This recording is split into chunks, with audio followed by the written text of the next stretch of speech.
Avez-vous parfois l'impression d'être dépassé avec votre création de contenu? Vous semblez manquer d'inspiration? Cet épisode vous donnera des astuces pratiques pour mieux planifier votre contenu.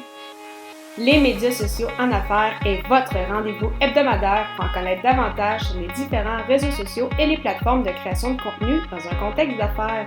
Chaque semaine, je, Amélie Delebel, répondrai à une question thématique qui vous permettra d'appliquer concrètement ces conseils pour votre entreprise. C'est parti!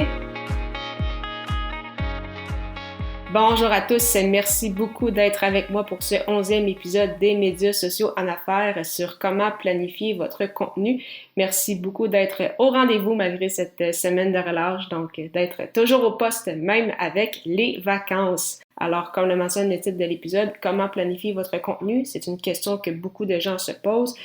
Comment s'assurer d'avoir une bonne fréquence? Comment trouver nos idées de sujet? Tout d'abord, il faut toujours revenir à la base, soit revenir à votre ligne éditoriale basée sur votre ou vos objectifs. Si vous avez plus d'un objectif, peut-être un maximum de 2-3 pour justement ne pas trop vous égarer en cours de route. Donc, bien sûr, gardez en tête les objectifs et pour vous aider à bien les définir, pensez à l'acronyme SMART, donc S-M-A-R-T, qui en fait représente les cinq étapes pour décrire vos objectifs, donc en anglais spécifique, measurable, achievable, relevant and time-bound. Donc en français, un objectif spécifique, mesurable, atteignable, réaliste et temporellement défini. De cette façon, vous serez toujours inspiré puisque vous saurez quel est votre objectif final. Et si jamais vous avez déjà créé un peu de contenu, donc vous en êtes déjà à quelques épisodes ou par le passé vous avez fait des vidéos ou rédiger des articles de blog, vous pouvez toujours regarder les statistiques, voir qu'est-ce qui fonctionne le mieux pour vous. Et ainsi, ça va vous donner justement des idées inspirées des pièces de contenu en fait qui ont le plus fonctionné. Bien évidemment, pas nécessairement reprendre exactement le même contenu, mais peut-être y aller d'un angle différent et l'apporter d'une nouvelle façon pour justement retoucher des gens peut-être qui avaient déjà vu votre épisode mais qui vont comprendre l'information d'une autre façon ou pour justement rejoindre une nouvelle audience. Deuxième point très important, c'est bien sûr d'avoir une fréquence stable. Si vous commencez dans la création de contenu, vraiment, ne partez pas en fou. Oui, au départ, on est motivé, mais vraiment, vaut mieux y aller tranquillement. Donc, si vous n'avez jamais créé de contenu, peut-être commencer par un article de blog par mois, par un épisode de podcast aux 2 semaines, pour essayer de créer une habitude pour votre audience, mais également pour vous. Et une fois que vous serez à l'aise, à ce moment-là, vous pouvez penser à augmenter la cadence. La création de contenu, c'est un marathon, ce n'est pas un sprint. Alors, je sais que des fois, ça peut être tentant, on est super motivé, on se dit, OK, j'embarque peut-être une résolution de nouvelle année, mais vraiment, les gens qui s'embarquent là-dedans pour une première fois, qui décident peut-être de trop en faire trop rapidement, finissent par abandonner. Donc, vraiment, c'est sur le long terme, la création de contenu, ça rapporte, mais ça peut prendre plusieurs mois, plusieurs années. Donc, vraiment, y aller une étape à la fois. C'est d'ailleurs ce que j'ai fait avec mon premier podcast, donc Athlète Entrepreneur. Au départ, je faisais un épisode aux 2 semaines et après 6 mois, quand j'étais assez à l'aise, j'ai passé par la suite à une fréquence donc d'un épisode par semaine.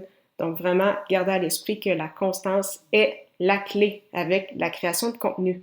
Troisième point très important, l'importance de choisir les bons outils. Donc, planifier son contenu demande justement d'avoir de bonnes ressources. Donc oui, bien sûr, pour le créer. Donc si on pense à un podcast où il faut un logiciel de montage, un hébergeur, des micros, mais également pour diffuser vos messages, par exemple, sur les réseaux sociaux. Si vous voulez les planifier d'avance, des plateformes comme HotSuite, Buffer ou le Creator Studio qui est l'outil Facebook gratuit peut grandement vous aider. Par exemple, si vous faites des entrevues, que ce soit pour vos podcasts, vos vidéos ou pour des articles de blog, une plateforme comme Calendly peut être très, très utile puisque vous n'avez en fait qu'à planifier d'avance certains messages. Vous décidez de votre horaire, donc les plages de livres. Et à ce moment-là, vous n'avez qu'à envoyer un lien à votre invité en disant choisissez votre plage horaire. Puis, il va y avoir des messages automatiques qui peuvent également être mis pour justement rappeler à l'invité l'heure et la date, bien sûr, de l'entrevue, mais également si vous avez des points importants à lui spécifier. Donc oui, ça prend un peu de temps au départ, ou ça prend du temps à être à l'aise avec certains outils, mais vraiment, sur le long terme, vous sauverez beaucoup de temps. En lien avec le temps, 4e point, il est important aussi de savoir déléguer à un certain point. Oui, vous êtes peut-être un peu plus à l'aise, vous savez justement plus qu'est-ce que vous voulez, vous avez une structure, mais vous savez également c'est quoi vos points forts, c'est quoi vos points faibles. Peut-être que justement, grâce à la création de contenu, vous allez avoir plus de contrats. Et bien sûr, c'est là où vous devez mettre vos efforts, puisque c'est ça qui rapporte directement. Mais ça ne veut pas dire de délaisser la création de contenu. Donc, à ce moment-là, peut-être qu'une délégation partielle pourrait être intéressante. Par exemple, simplement déléguer pour les montages de vos épisodes. Donc, oui, vous continuez quand même de créer votre podcast, mais vous laissez la partie montage, par exemple, à un travailleur autonome ou à une agence. Même chose avec vos réseaux sociaux. Donc, il n'y a pas de formule magique. Ça va vraiment dépendre de où vous en êtes dans votre création de contenu, où vous en êtes au niveau de votre entreprise et bien sûr, ce que vous êtes prêt à déléguer. Mais ça peut être un point très, très intéressant justement pour s'assurer de toujours avoir une constance avec son contenu. Alors, un dernier en rappel, donc les 4 points mentionnés. Toujours garder à l'esprit votre ligne éditoriale basée sur votre ou vos objectifs.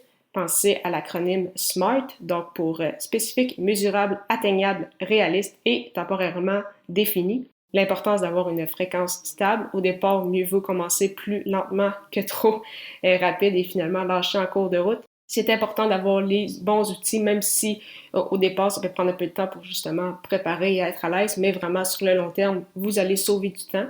Et une fois que vous aurez une certaine structure avec votre création de contenu, vous pouvez à ce moment-là déléguer certaines tâches. Alors, j'ai mentionné quelques outils pour vous aider avec votre création de contenu lors de cet épisode.